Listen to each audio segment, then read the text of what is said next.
మీ అమ్మాయికి మీ ఇష్ట ప్రకారం పెద్ద సంబంధం చూసి పెళ్లి చేశాను. నా బాధ్యత తీరిపోయింది. మీ అబ్బాయి సంగతి మీరే చూసుకోవాలి. వాడిని నేను అదుపులో పెట్టలేకపోతున్నాను. వాడు చేజారిపోతున్నాడేమోనని, చెడిపోతున్నాడేమోనని భయంగా ఉంది. అభయం మాత, అభయం. బాబు, అప్పుడే బయలుదేరావా? ఇన్నాళ్ళు సావిత్రి తోడుగా ఉండేది, ఇప్పుడు అది కూడా వెళ్ళిపోయిందిరా. ఆడపిల్లలు ఇంతేనమ్మా, 3 ముళ్ళు పడితే సరి, మొగును వెతుకుంటూ తిర్రుమంటారు. అమ్మ లేదు, అన్న లేడు. మగపిల్లలు మాత్రం ఉద్ధరిస్తారా? అమ్మమ్మమ్మమ్మ, అలా అనకమ్మా. ఉద్ధరించకపోయినా పెళ్ళైతే పెళ్ళాం కొంగు పట్టుకుని ఇంటి పట్టునే ఉండిపోతారు. నీకు పెళ్లి చేయమంటావా? ఒకరు చేసేది ఏమిటమ్మా, marriages are made in heaven. దానంతా అదే తన్నుకు రావాలి. చూడమ్మా, చెల్లెల్ని వెతుక్కుంటూ బావగారు వచ్చినట్టే నేను వెతుక్కుంటూ పోతాను. ఏ అన్న చెల్లెలనో, ఏ అమ్మ కూతురునో. వస్తానమ్మా. పెళ్ళకి తప్పదంటావా? ఉద్యోగ ధర్మం తప్పుతుందా? ఉద్యోగం ఉద్యోగం ఏ ఉద్యోగం నువ్వు చేస్తున్నది? వెళ్తే నెల తరబడి కనపడవు, వస్తే ఒక పూట కూడా ఉండవు. ఒక ఆఫీస్ లేదు, ఒక అడ్రస్ లేదు. ఏమిటా ఉద్యోగం? అది అది చెప్పరండమ్మా.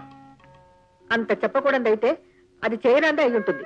అమ్మా, నీ కొడుకు మీద నీకు అనుమానం అమ్మా? నువ్వు పుట్టిన వేళ విశేషం అటువంటిది బాబు. నేను అమావాస్య వేళ అర్ధరాత్రి వేళ పుట్టాను కదమ్మా. చూడమ్మా, అమావాస్య రోజున అర్ధరాత్రి వేళ పుట్టినవాడైతే మహా గొప్పవాడని అవుతాడు, లేకపోతే గజ దొంగన్న అవుతాడు. ఇక చూడమ్మా, నేను గజ దొంగన మాత్రం కాను. ఎంత గొప్పవాడిని అవుతానో నువ్వు మద్రాసు వచ్చి చూసి చెబుతూ గాని. మద్రాసా? అవునమ్మా, నవ్వుతూ ఆశీర్వదించి పంపమ్మా. అలాగే బాబు, అలాగే. వెళ్ళరా వెళ్ళరా నాయనా.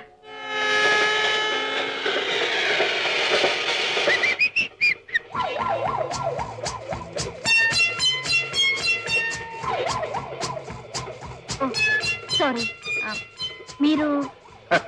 నేను సి కంపార్ట్మెంట్, అప్పర్ బర్త్. రావాల్సిన చోటుకే వచ్చాను. నేనే రాకూడని చోటుకొచ్చాను. అంటే? నాకు లేడీస్ కంపార్ట్మెంట్ లో సీటు. అక్కడ ఎవ్వరు లేరు, బోర్గా ఉంది. ఇక్కడ ఎవరు లేరుగా? మీరున్నారుగా. నేను వస్తాను. మీకెలా తెలుసు? తెలుసు, ఎలా?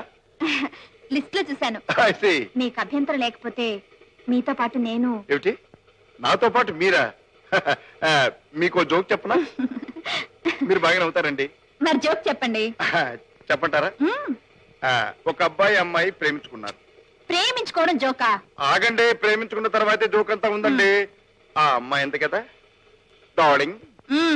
మూడండి. ప్రియా, జీవితంలోనే కాదు మరణంలో కూడా నేను నీతో ఉంటాను, నీతో వస్తాను అని. అదే ప్రేమంటే. మళ్ళీ డిస్టర్బ్ చేస్తున్నారండి. Okay, sorry. అలా అని కొన్నాళ్ళకు హఠాత్తుగా అబ్బాయి చచ్చిపోయాడు. అవునండి. So sad. ఆ అమ్మాయి అతని మీద పడి ఓరున ఏడ్చింది. పాపం. శవం ఎత్తేటప్పుడు చూస్తే ఆ అమ్మాయి చెయ్యి శవం పిడికిట్లో ఇరుక్కుపోయి పిడికిలు బిగుసుకుపోయి ఎంతో లాక్కుందామని ప్రయత్నం చేసింది. రాలా. లబోదిబోమని గోలబెట్టింది. అప్పుడు శవం కపీమని లేచి కూర్చుంది. ఏముందో తెలుసా? ఏముంది? మై డియర్, మరణంలో కూడా నా వెంట వస్తాన్నావు కదా, కమాన్. తర్వాత ఏమైందో నేను చెప్పనా? చెప్పండి చూద్దాం. శవం లేచి ఆ మాట అనగానే ఆ అమ్మాయి టపి ఏమని చచ్చిపోయిందట.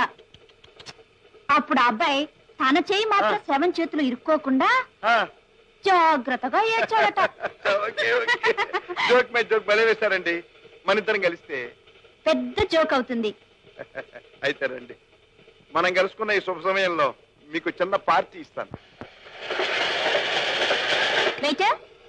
వెయిటర్ అంటే ఓ చిన్న జోక్ గుర్తొచ్చింది, చెప్పనా? చెప్పండి. నీలాంటి అమ్మాయి వెయిటర్ చూసి అడిగిందట ఏముందని.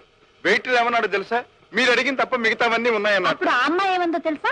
ఏమంది? ఉన్నవి తప్ప మిగతావన్నీ పట్రా అందట.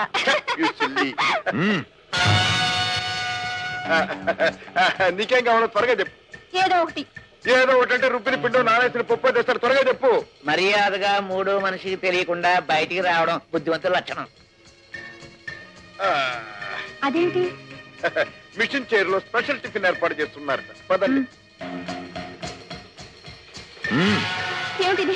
ఎవరు నువ్వు? మహారాజులకు రాజకీయ నాయకులకు గాని ఇటువంటి మర్యాదలు జరగవు. మర్యాదగా నోరు మూసుకున్నాడు. పదండి. వెల్కమ్. నీకోసం ఎదురు చూస్తున్నా. అసలు మీరెవరు? మిస్టర్ రాము, నువ్వెవరో, ఎక్కడి నుంచి వచ్చావో, ఏ పని మీద వచ్చావో మాకు బాగా తెలుసు. కానీ నీ జాతకంతో మాకు పని లేదు. నాకు కావాల్సింది ఒక్కటి, అదేమిటో చెప్పేసి మీ పని మీద మీరు వెళ్ళిపోవచ్చు. ఏమిటి మీకు కావాల్సింది? పీటర్ నీతో ఏం చెప్పాడు, నీకేమిచ్చాడు? చచ్చ చచ్చ చచ్చ. ఆ ముసలాడు చచ్చి మరి నన్ను చంపుతున్నాడు. అటు పోలీసులతో నీదే గొడవ, ఇటు వీళ్లతో నీదే గొడవ. ఆ ముసలాడు చస్తూ ఒకటి చెప్పాడు. ఏమిటది? చచ్చిపోతున్నా అన్నాడు. ఓ చచ్చు అన్నాను, చచ్చాడు అంతే. నో, అబద్ధం. ఆ? ఇదే అబద్ధం అయితే నిజం ఎలా ఉంటుందో నాకు తెలియదు. తెలీదు. ఏమండి, ఆ పీటర్ ఎవరు, ఆ చావి ఏమిటో నాకేమీ తెలియదు. నిజానికి నేను ఈయన్ని చూసింది ఇప్పుడే. నాకు మీ గొడవలతో ఏమాత్రం సంబంధం లేదు. నన్ను వెళ్ళండి. ఏమండి, ఇది అన్యాయం. చూడండి, ఒక చిన్న రిక్వెస్ట్. ఇటువంటి చిక్కు సమయాల్లో డైస్ వేసి తెలుసుకోవటం నాకు అలవాటు.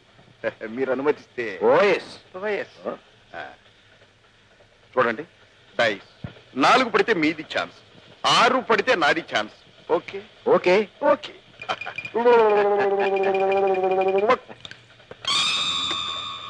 6 ఛాన్స్ నాది.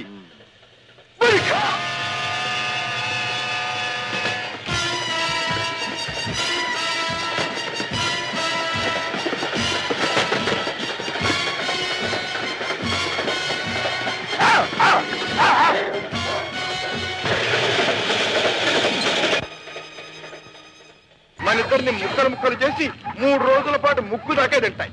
బాబాయ్ బాబాయ్